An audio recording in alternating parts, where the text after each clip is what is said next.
Okay, welcome to our last lecture video for the semester.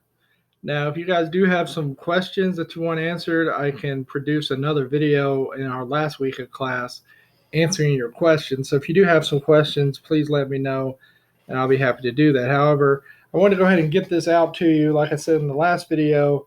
So if you want to go ahead and try to finish up, you can. You can start working on your papers and other things that are due. Um, Hopefully, this is making it easier on you.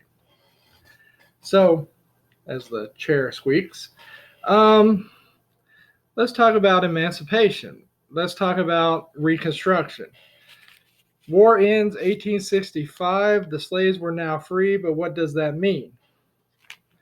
Well, we do have some things to look at before the end of the war as far as emancipation goes. We're going to look at three different test cases for how emancipation could be used. The first is called the Sea Islands off the coast of South Carolina. This had 10,000 former slaves. Basically, the owners had fled, the Union had showed up. So now they got to decide what is the best way to deal with these former slaves. Well, they decided that the land was not to be given to the slaves. They wanted them to work as wage laborers. Many believed that former slaves could not handle the responsibility of actually being free, that they needed the guidance of the white man. So you get some racism in the North as well. The next case is an interesting one. It's called Davis Bend in Mississippi. It was actually Jefferson Davis's plantation. U.S. Grant actually decided to lease the land to the former slaves. They established their own government, local government, and within a couple of years, they were making $160,000 in profit. So,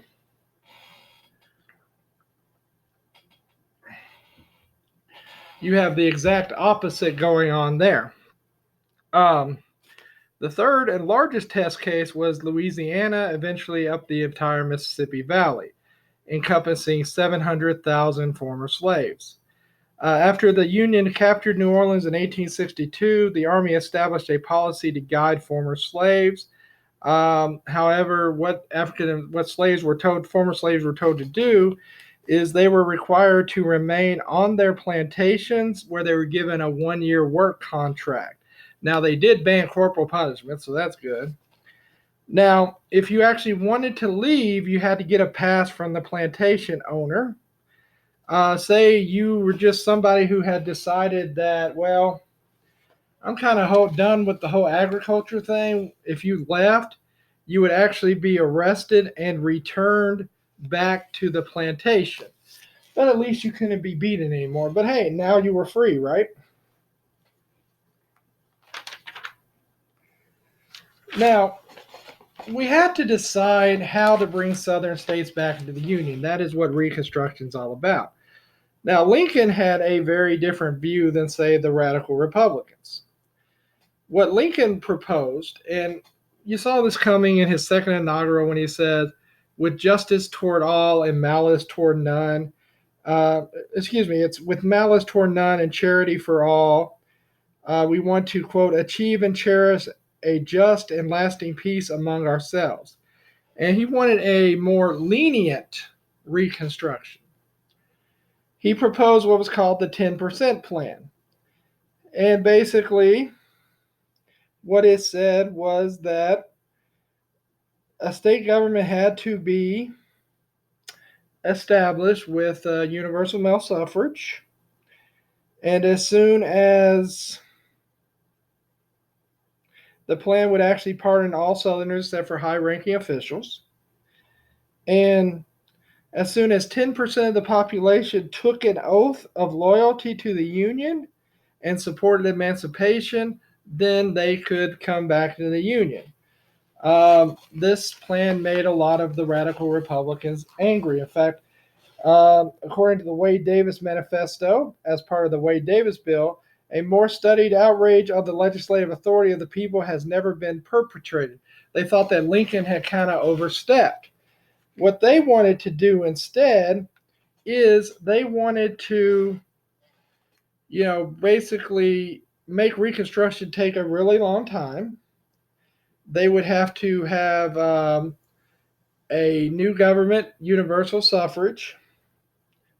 male suffrage, and only after a period of time, only after 60% of the population took an ironclad oath of loyalty saying they had never helped the Confederacy, would they be allowed back in. So basically, you're telling people they have to lie. Because, what does help mean? If you fed your brother who was a Confederate soldier, does that mean you were helping the Southern cause?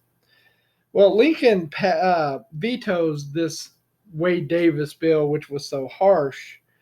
And so I guess what we have to wonder is how different would Reconstruction have been if John Wilkes Booth had not killed Abraham Lincoln? Would it have been smoother? Would it have been more difficult? Would it have been Lincoln who ended up being impeached? Who knows? So, one thing that's going to happen at the Civil War is there's going to be a lot more movement among former slaves. And a lot of that is actually going to be people looking for their families. Like if you look at the Tennessean in Nashville, if you look at African American newspapers that started to spring up, if you look at the personal ads, a lot of it were family members searching for other family members. Remember, so many had been sold down the river. Unfortunately, a lot of families will not be reunited. Many of the newly freed men wanted to become property owners. Congress did set up the Freedmen's Bureau to help facilitate African Americans coming into the country. They even went with the 40 acres and a mule idea that we talked about in the last video by Sherman. Though, unfortunately, while in this country we have a wonderful upswing in African American ownership of farms that'll go up to about 1910 and then it will crater. But the Freedmen's Bureau will kind of be the tip of the sword, if you will, of Reconstruction. They're going to build schools. They'll build 3,000 schools across the South, serving 150,000 students of all ages. The freedmen's literacy rate jumped from 10 to 30% in 1875, got up to 52% in 1900.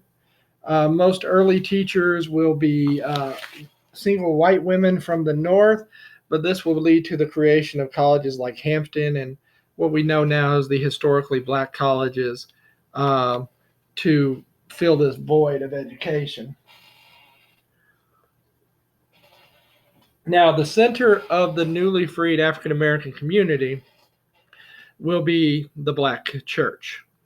They begin to spring up all over the country. They will become the center of the community. They will often be in charge of education. Reconstruction will change, obviously, after the death of Lincoln. Andrew Johnson becomes president on April 1st, 1865.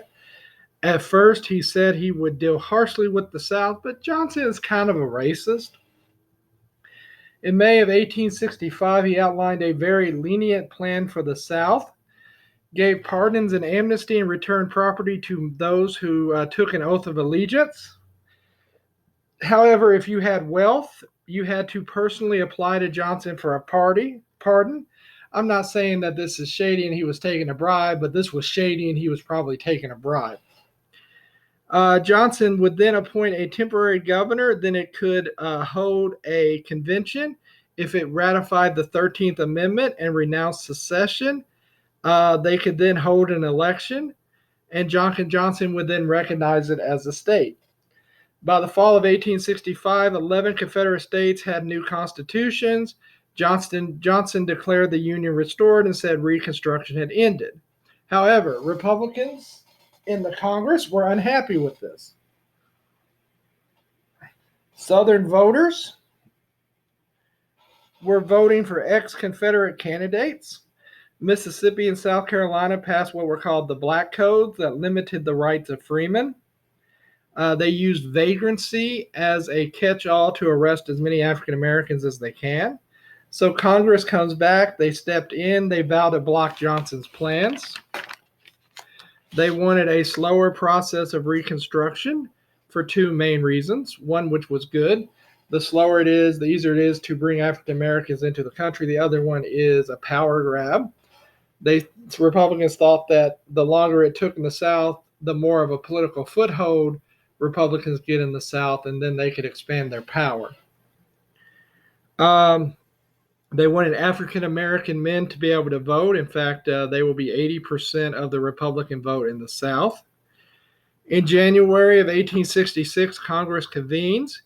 They refused to admit senators and congressmen from the states that Johnson had let back in. They set up a joint resolution on Reconstruction. They expanded the powers of the Freedmen's Bureau, extending it out at that time for 2 more years, and it'll go further than that. They passed the Civil Rights Act, which said all persons born in the United States had the right to sue and to make contracts. Well, it didn't actually say that. It said all people except for Indians. Indians are still very mistreated. Johnson hated this. He vetoed it. Congress overrode his veto. In June of 1866, radical Republicans wanted to do even more. Violence was on the rise. In Memphis, Tennessee, 46 African Americans had been killed. On June 13, 1866, Congress passes the 14th Amendment, guaranteeing equal protection under the law, and said that all adult males had the right to vote. It barred high-ranking Confederate officials from serving unless pardoned by Congress.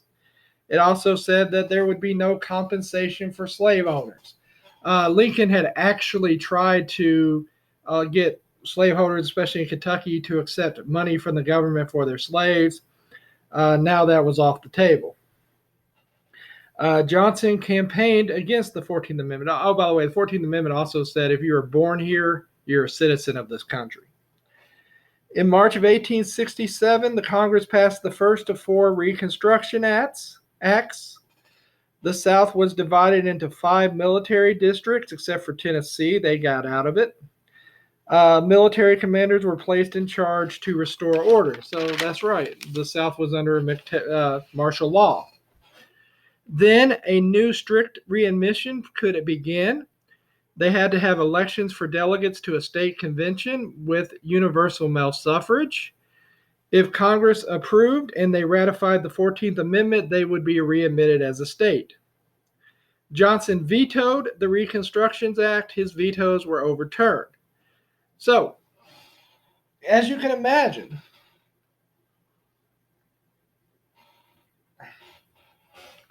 the relationship between Congress and Johnson isn't the best, and they really want to get rid of him. But, impeachment is the remedy. It hasn't been used on a president before. It says you have to commit high crimes and misdemeanors. Well, they get their opportunity when Johnson fires the Secretary of War Stanton in August of 1867. Now, you might say, what's the big deal? Presidents can hire and fire whoever they want in their administration. Technically, it's gray area. Anyway, Congress had passed this law that basically said that if the president wanted to make any changes to his cabinet, he had to have congressional approval. He didn't do that. That led to his impeachment. He was actually impeached by the House before they wrote up articles of impeachment. However, it went to the Senate, and he was not convicted. He becomes the first president to be impeached. We now have 3, Johnson, Clinton, and Trump. So, it's probably good, too. I don't know if he had a vice president or not. Yeah, the weird thing about Johnson is years later, he comes back to become as senator from Tennessee, so that was probably awkward. So I want to talk about a couple of terms. Carpetbagger. These are people who are hated in the South. They were Northerners who came to the South to get rich or to to prosper politically. They were seen as opportunists. They were hated. Group hated worse is probably a scalawag. It sounds like a pirate thing, but that was a Southern Republican who was seen as a traitor, a Southern white Republican, because, a Southerner should know better, right? As I mentioned, former slaves will make up 80% of the Southern Republican Party. Reconstruction governments will have many black representatives, but no majorities in the governments, no governors. We'll send some congressmen, however, and South Carolina will send a senator. They won't send another senator until a couple years ago with Senator Scott. These tended to be more liberal governments. They spent more money on public works. There was some corruption, but never as much as in the North at places like Tammany Hall, which were led by the awesomely named Boss Tweed. So let's move forward. 1868, U.S. Grant is elected. Grant was kind of weird. The year before, he had got together with some of his soldiers and actually marched through Washington, D.C. Kind of a weird kind of thing. While he's in office, the 15th Amendment, which guaranteed the African American vote, was ratified in 1870. We also are going to see the rise of the KKK, which starts in Pulaski, Tennessee. Nathan Bedford Forrest, you can see his scary ass statue if you drive down I-65.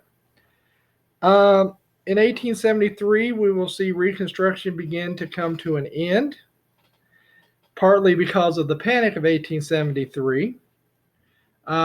Attention is diverted to other things. In the South, white violence returns. Democrats often waged a campaign of terror. There was the Mississippi Plan, and you know anything named after Mississippi is bad. This was threats, beatings, and killings of African Americans to stop them from voting. And in fact, in Mississippi, 60,000 African Americans did not vote. Reconstruction governments began to fall to the group calling themselves the Redeemers, who wanted to return to conservative Christian rule. Congress will pass the Civil Rights Act of 1875. It is mostly ignored. And in 1883, the Supreme Court ruled it unconstitutional anyway. Now, what's going to bring Reconstruction to an end is the election of 1876. Now, there's different books blame different people. Rutherford B. Hayes is the Republican who ultimately wins the Electoral College 185 to 184, but only won 48% of the vote. So what basically happened is each state is pretty much allowed to figure out how to allocate those. And it was the state of Colorado I tend to blame because the Congress, their state legislature gave their electoral votes to Hayes and put him over the top, but really any of them did. So basically, this is the compromise of 1877. They give Hayes the election. Democrats see it as a stolen election.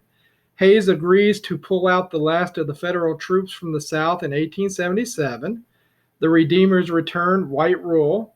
We begin to see notions of the lost cause. You've seen probably Inherit the Wind and, you know, how the South was fighting for all these noble values and whatnot. The South will begin to industrialize, though they will have low wages because they don't have unions. We will begin to see many people, African Americans, white farmers, become sharecroppers. We will see the beginnings of Jim Crow, which is the systematic exploitation of African Americans. First through poll taxes, though that impacted some poor whites. That didn't work well enough, so then they came up with literacy tests, which was kind of, it's kind of like the TSA line where people were randomly selected. And the thing is, you should Google these literacy tests. You could have a PhD in English and still not pass these literacy tests. And when that wasn't excluding enough people, they went with the grandfather clause.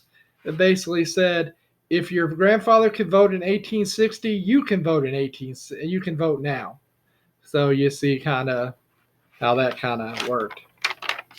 All right, well, that's all I really wanted to say about Manifest Destiny. If you got questions, please let me know. I want to keep this one kind of short.